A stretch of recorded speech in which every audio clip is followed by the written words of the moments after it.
Assalamu alaikum, bienvenue à tous, j'espère véritablement que Kulchi Labas. Le Coran est très clair, les Juifs n'ont ni tué ni crucifié Jésus. Mais il y a un chrétien qui a voulu tester la confusion. Vous savez, le Coran dit que tous ceux qui parlent sur ce sujet sont dans l'incertitude, c'est que de la confusion.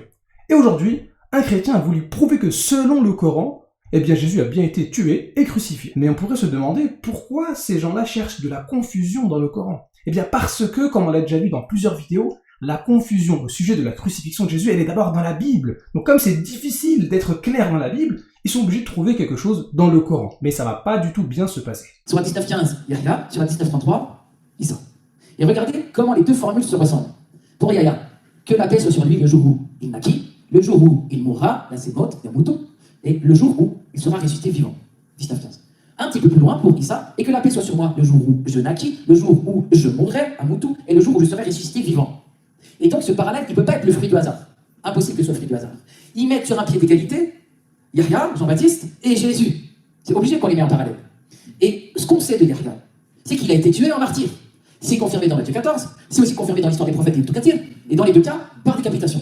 Donc en fait, Yahya, selon la grammaire du Coran, il est déjà mort dans le passé en martyr. On a la même pour Jésus, il faudrait balancer sa mort dans le futur quand il viendra plus tard, comme le disent les sunnites. Ça n'a aucun sens grammaticalement. Si Yahya est mort, Jésus est mort. Eh bien voici les deux versets cités par le chrétien qui aime les confusions, Sourate 19, verset 15 et verset 33. Alors on voit bien qu'il y a trois périodes dans la vie de Jean-Baptiste et de Jésus, alayhi salatu wassalam, qui sont citées ici. Le jour où ils sont nés, le jour où ils vont mourir, et le jour où ils vont ressusciter vivants. Et donc il nous dit, si Jean est mort, alors Jésus est mort. Mais d'abord, une première question qu'on pourrait lui poser, c'est comment tu sais que Jean-Baptiste est mort martyr et décapité selon nos sources à nous? Et bien il va nous dire Ibn Kathir. C'est aussi confirmé dans l'histoire des prophètes et tout Katir. Sauf que c'est aussi confirmé dans l'histoire des prophètes d'Ibn Kathir que Jésus n'a été ni tué ni crucifié. Et concernant la mort de Jean-Baptiste, Ibn Kathir va nous citer un hadith et il va nous dire que ce hadith-là ne remonte pas au prophète alayhi salatu wassalam. Ça veut dire que sur la mort de Jean-Baptiste, nous n'avons aucun hadith authentique qui remonte au prophète alayhi salatu wassalam.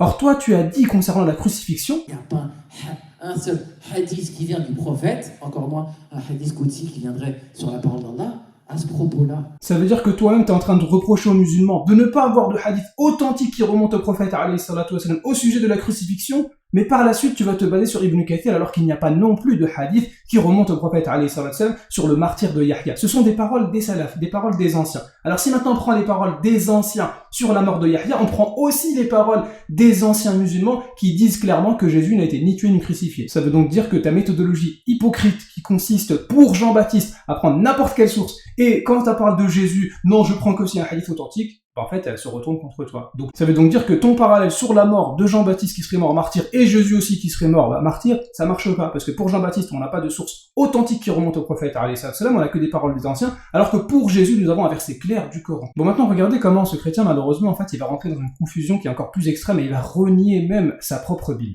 Pourquoi? Parce que le verset ici nous parle de la naissance de Jean-Baptiste, naissance de Jésus. Mort de Jean-Baptiste, mort de Jésus. Résurrection de Jean-Baptiste, résurrection de Jésus. Donc, selon lui, si Jean est mort, alors Jésus est mort. Si Yahya est mort, Jésus est mort.